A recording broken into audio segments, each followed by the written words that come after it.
Hey, everybody. Marcus C. Williams here. Happy Memorial Day. Today, we've got some great weather here in Rochester, and it's quite a beautiful day, as you would say.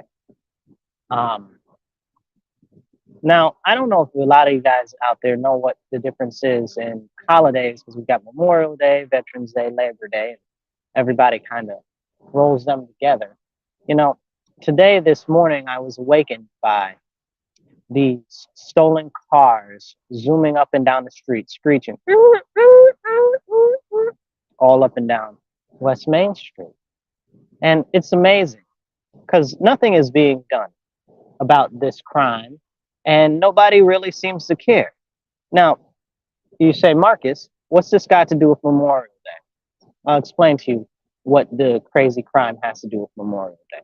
The state of our nation is in a real serious position, especially if you live in the city of Rochester like I do, or the state of New York.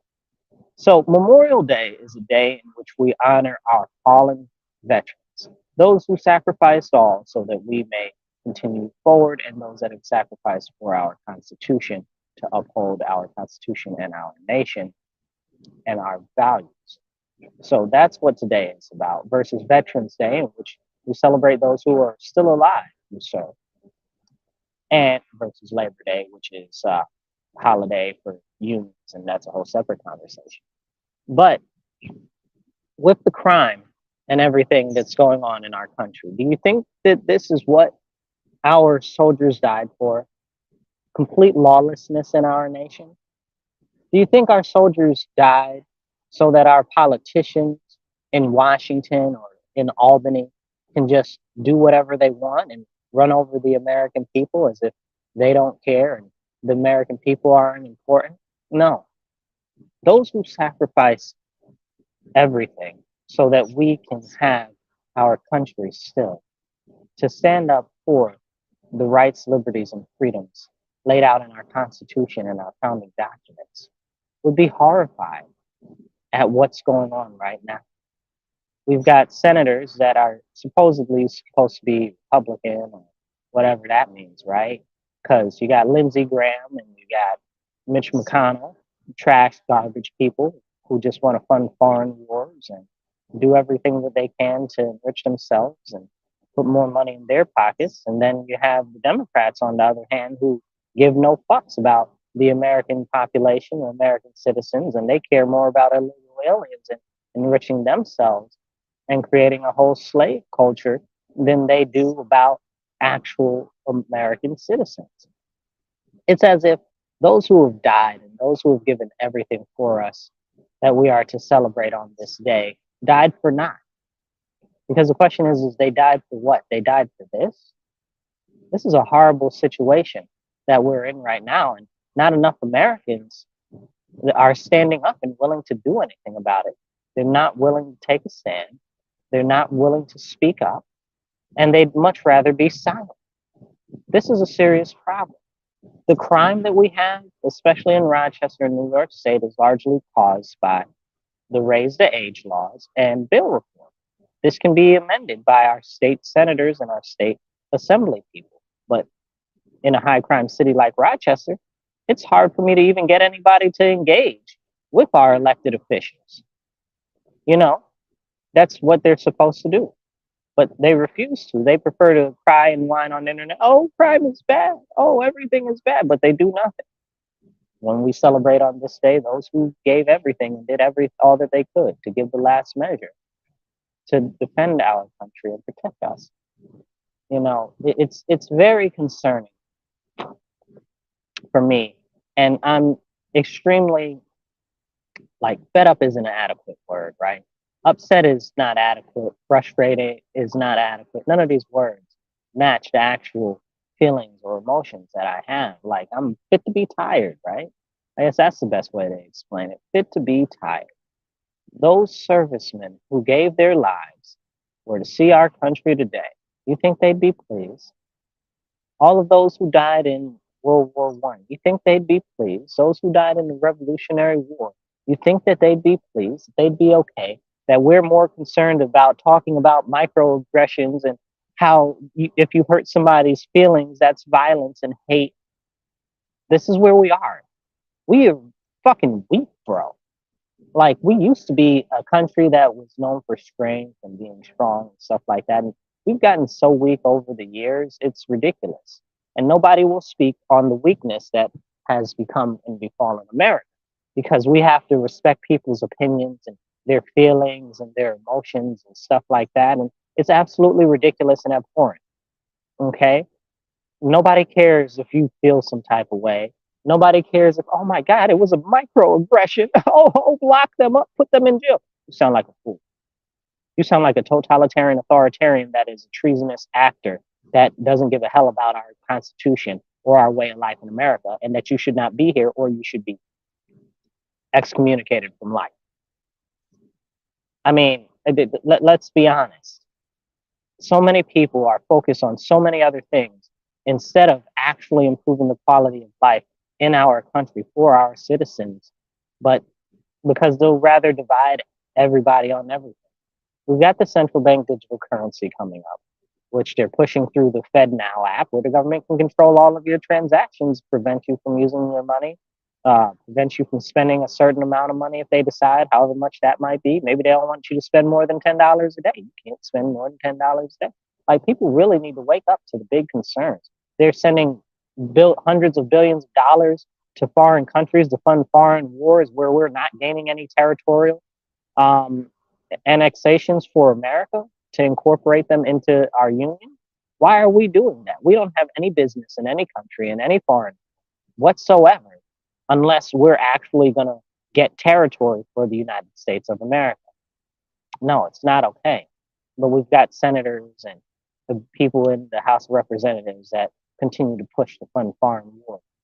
Like, oh, well, we're fighting for freedom and democracy. We don't have freedom and democracy in our country. First of all, we're not a democracy. We're a republic that's fastly moving to democracy because democracy is mob rule. And that's about what we got right now. Those who scream the loudest get everything.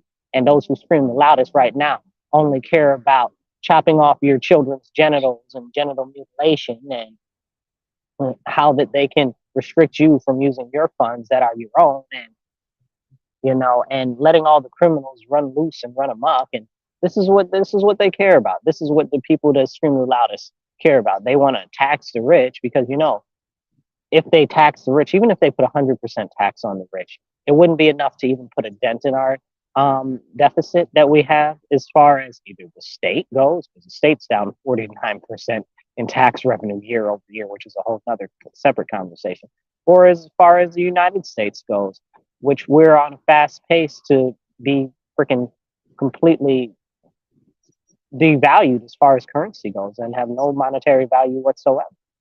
And all of this is coming together all at one time because people are so distracted. They've divided us by race, religion, and everything. And let's talk about religion for a second. Do you think these people that died for our country would be okay with the attack on Christianity, the way that that's going? And people don't want to talk about that, but they'll talk about Asian hate, or they'll talk about Black Lives Matter, or they'll talk about anti-Semitism, but nobody will talk about the anti-Christian hate that continues to permeate our country and the rest of the world. Nobody. Christians are third-class citizens. We don't even make it to be second class. That's how bad it is. Absolutely ridiculous. What's going on is not okay. The people that gave their lives for our nation would be rolling and probably are rolling in their graves, so to speak, over the state of our country right now. With everything that is put on the news and is pushed by our politicians, largely being to divide us. And when I say pushed by our politicians, it's not all of them, right? Like it's a small faction of the Republican leadership that do it, but it's all of the damn Democrats. It's every single one of them. All of the Democrats that are in power do it. They divide us by race, color, creed, sex, gender, everything. It doesn't matter. They don't care. They'll do whatever they can to divide us, to stay in power, to say that they've got the solution to all that ails us when they're the ones who created all the problems to begin with. And they continue to create problems and permanent distrust. And now they've got all this misinformation media and stuff like that. You can't say this or you can't say that, or you can't hurt somebody's feelings, or they'll put you in jail, or that's hate speech or whatever. And it sounds like I'm rambling and I'm talking about stuff that's nothing. These are real serious issues that are right now happening and nobody's talking about them.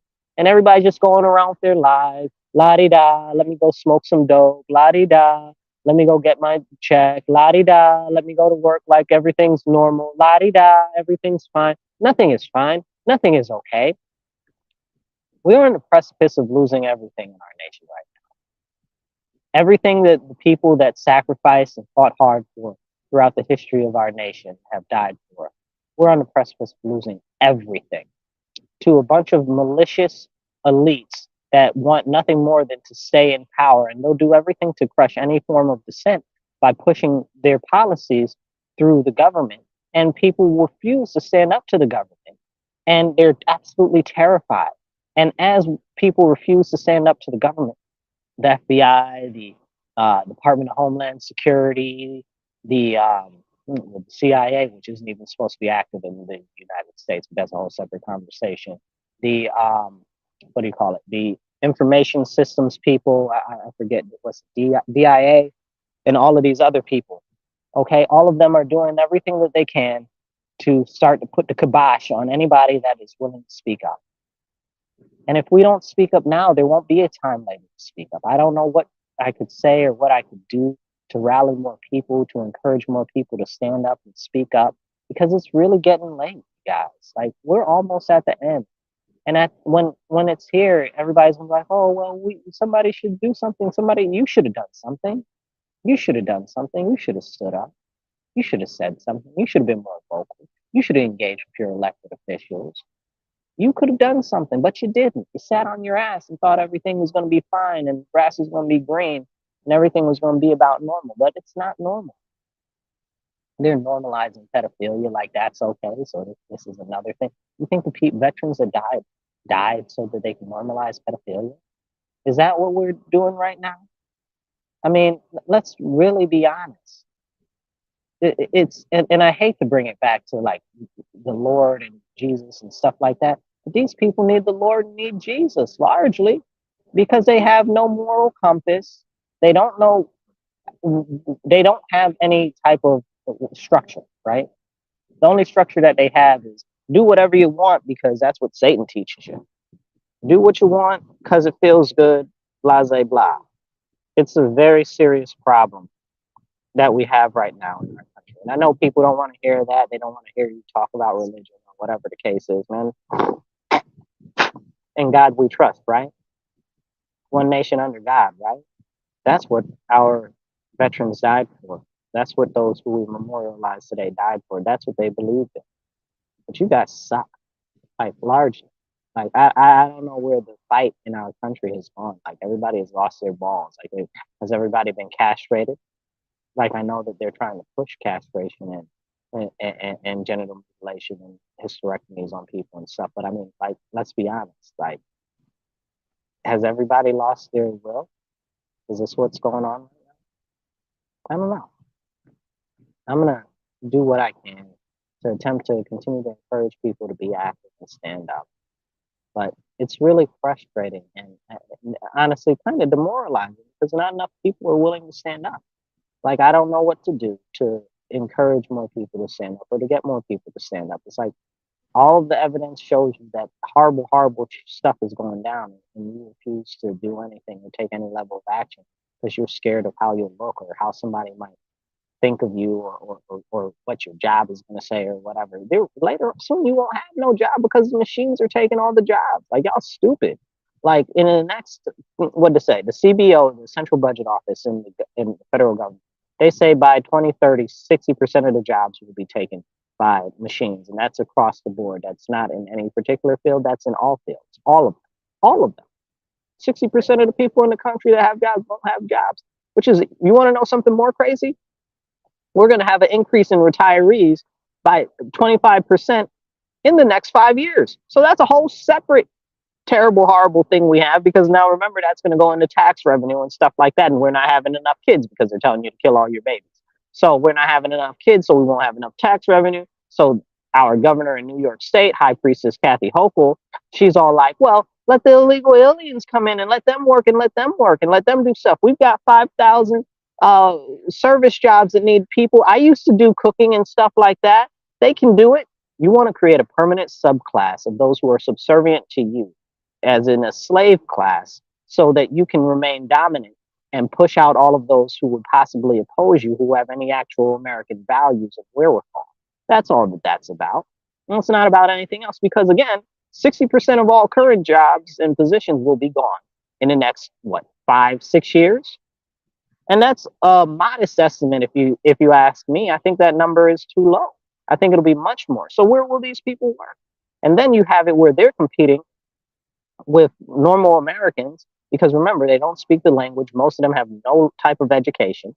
So they can only take basic entry level type of jobs or labor positions. So unfortunately, let's be realistic about our country, more so about New York State. Most of the people don't have high levels of skill. Most of them might have a high school graduation and stuff like that. So all they can do is really entry level work and entry level jobs. That's why they're out there demanding that they pay $17 an hour to work at Starbucks to make a cup of coffee. It's ridiculous. And you want to bring in these illegal aliens so that they can do work? What work? What work? McDonald's are automating all of their jobs. What work? Wendy's, Arby's. I don't even know how Arby's stays open, but that's a whole other conversation. All of these companies are making it so that they're full of automation. Walmart says that by 2026, 65% of their stores will be fully automated. 65% of all Walmart stores. Y'all know how many jobs that is? So where are these people going to be working? Like, why are we not having this conversation? Like, these are really serious things that are happening, and nobody wants to talk about it. It's frustrating. It's really frustrating and extremely concerning. Fact of the matter is soon there won't be any jobs at all. And we have to look at it for what it is. Let's say Governor Kathy says we got 5,000 of these jobs. We got 5,000 of those jobs. We got about 310 million people in the country. We got about, I don't know what the most latest estimate is of how many we have in New York. I think it's 1,300 or something like that. I could be wrong. It could be more. But it's at least, 13 million or more. It's at least 13 million, but I don't at this point. And with so many people moving out, I don't even know how you could even count. But that's neither here nor there. The point of the matter is even if it was only 13 million, which I think it's more people that we actually have in New York State, and you just take 1% of that, right? You're talking about tens of thousands of people that are not working right now, that are American citizens that can work, that won't be able to work because you want to bring these illegal aliens for a couple thousands of jobs. You're a fool. We got more people that are unemployed right now. What about all the people that are graduating from high school this year? It's May right now, right? Graduation for most high schools is next month in New York State. Where will they work? What are you really setting us up for? You're setting us up for a fall. Is this what our people died for? For the destruction of our nation? I'd say no. And it's really disappointing. And I'm fed up. I'm fed up not so much with those who are in power and the elites, but more so with everyday Americans that refuse to stand up and refuse to take action. For whatever reason it is. All of the reasons are bullshit. None of the reasons are good enough. Okay, because we're losing everything. And everything is going to be lost if more people don't stand up. And so, I mean, I'm going to encourage you to stand up, speak up, and don't shut up. Now is the time to take action, because if we don't, there won't be anybody to take action in the future. There will be no way to take action, and there won't be any jobs. And if you think that the government's going to come out the sky and save you with a couple of bucks in a check, it's never going to happen, because no matter how much they give you in a check, it'll never be enough. Social Security is on the way to collapse in the next 5 years. So, like, that's a fact. That comes from the Central Budget Office. Okay, so that's a very serious thing. So you got to understand that that's about to happen. So that's going to increase poverty in the elderly drastically. Now, in the state level, they're pushing medically assisted induced suicide, death, or medically assisted death, or whatever you want to call it. But they're pushing that, and they're going to use that to try to convince those in poverty and the elderly to kill themselves, and it's a problem, and that shouldn't be the way that it is. But that's the way that we're going now. They also have what do you call it? It's called human composting, where they'll turn you into compost, which is a whole nother very serious conversation that I'm not even going to jump into today. But we've got some very serious stuff going on, and they're priming to erase the majority of us and to subjugate everybody else in a way that people won't even understand what it looks like. Like, if you think that you know what poverty looks like now, if you think that you've seen stuff look bad, you haven't seen anything yet. And it's coming. And I'm not being a Debbie Downer, I'm being a realist. Like, in the best case scenario, it's coming. In the worst case scenario, it's going to be 100 times worse than I think that it's going to be. And I already think it's going to be hella bad. Like, you think that the favelas in Brazil are bad? You think that you think that the Ricky Ticky Tin Shacks are bad? Like, it's going to be real bad in America, because it's going to end up being where it's those who have everything, those who have absolutely nothing. There will not be an in between. And this is what we're fastly coming up on. People need to start to stand up and push back against all of this craziness and these policies. And I don't understand why more people don't. But with that, I'm going to let you guys go. And I hope you have a happy Memorial Day. Celebrate our veterans who have passed to stand up for our country, our Constitution, and our rights. And maybe take a page out of their book and stand your ass up too and grow a pair of balls. Clean the sand out your vagina, whatever you got to do. Get the fuck up, you know? So with that, stand up, speak up, and don't shut up. Take action. You guys be blessed, be well. I'll catch you later. Go eat some barbecue.